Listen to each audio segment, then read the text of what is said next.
good morning. I am April Jebsedi and I'm from Group 5 Yes and 13B. So for today, I am going to perform the return demonstration for open gloving, including to this the donning of the sterile gloves and doffing of sterile gloves. So preparation, remove all your jewelries because your jewelries can harbor microorganisms. Then second, make sure that there's no artificial nails, extenders, and a cheap nail polish that is worn. Why? Because nail extenders, artificial nails, nail polish can harbor additional microorganisms. So as you can see, sir, my nails are trim and clean, and I don't have any nail polish or any nail extenders.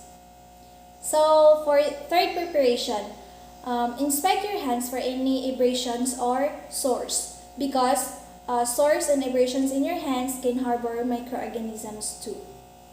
So my hands are good. I don't have any sores or abrasions in my hand. So for our last preparation is make sure that your sleeves are above 2 to 3 inches above your elbow. Because these steps helps prevent your sleeves from becoming moist and it also prevents from acquiring microorganisms. So my sleeves are above my elbow. So good. So after the preparation, let's move on first to the donning of the sterile gloves. When we say donning, it means to wear the gloves. So but before that, let's do first perform a thorough hand hygiene or hand washing using an alcohol-based rub. So rationale for this is these steps decrease the bacterial count in your hand as well as prevent contaminations of the sterile gloves.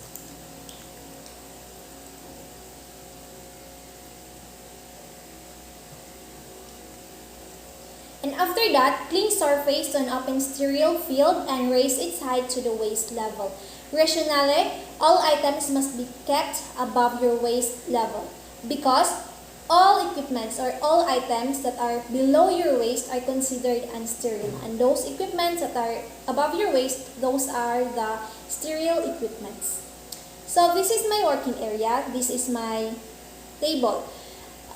This is not necessary, but I will just use a clean towel just to cover the table. So for me to make sure that my sterile gloves will not be contaminated. And after that, check outer packaging of the sterility. You check all sterile items must be checked prior to use. Always examine the sterile gloves for the expiration date, intactness, dryness, and tears. And the package should have outer packaging that must be removed prior to starting the procedures for applying the sterile gloves. So this is my gloves. You should check for dryness because moist it can lodge the microorganisms. Also check for sizing of the gloves because right size can help you to have a good organizations of your procedure. So this is the outer packaging. So I'm going to peel this later on. So after that, you open the sterile packaging by peeling open the top seam and pulling down to expose the second inner wrapper. So remember, you should open the sterile packaging without contaminating the inner packaging.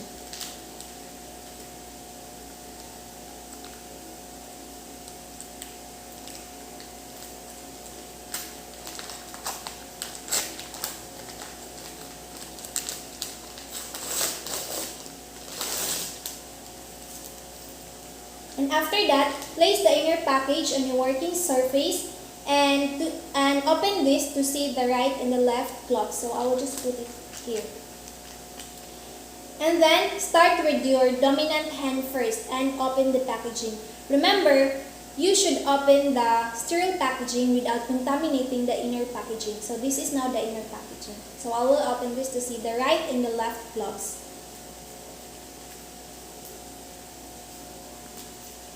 So it indicates here, this is the left gloves for my left hands and this is the right gloves for my right hand. So now, pull the glove for your dominant hand using only your thumb and your index finger by grasping the folded cuff at the edge of the glove. So rationally, these steps allow the ease of application. Remember also, do not touch the outside of the glove because the outside of the glove is the sterile part of the glove and your hands are unsterile. If you touch that part or if you touch the sterile part of the glove, definitely the glove will be unsterile. So I'm going to perform it.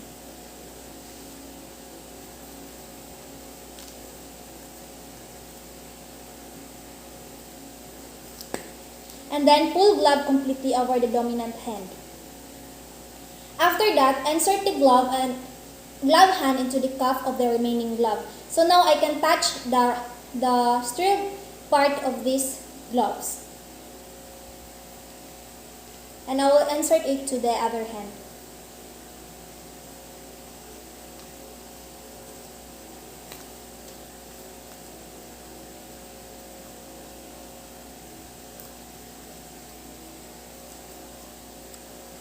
And then pull the remaining glove to the dominant hand.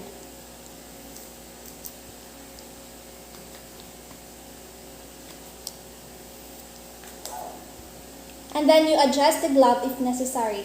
This ensures proper fit of the gloves.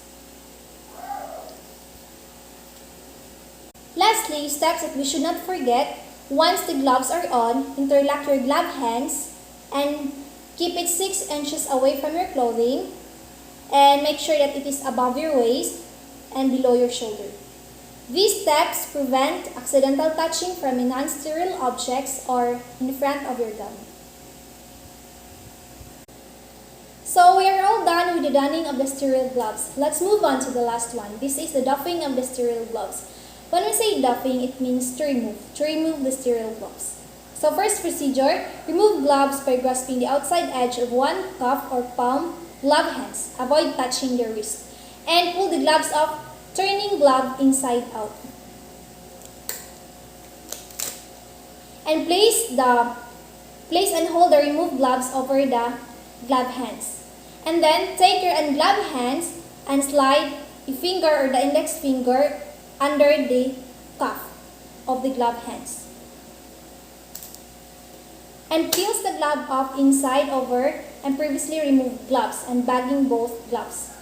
After that, discard the gloves in an appropriate receptacle. So this prevents cross-contamination and deters the spread of the microorganisms.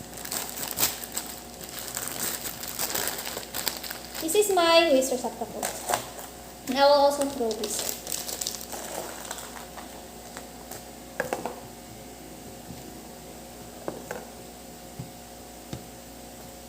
After that, perform hand hygiene or hand washing after the glove removal. So this removes the powder from the gloves and helps prevent irritation from the skin and also prevent contamination from potential pinholes in the gloves.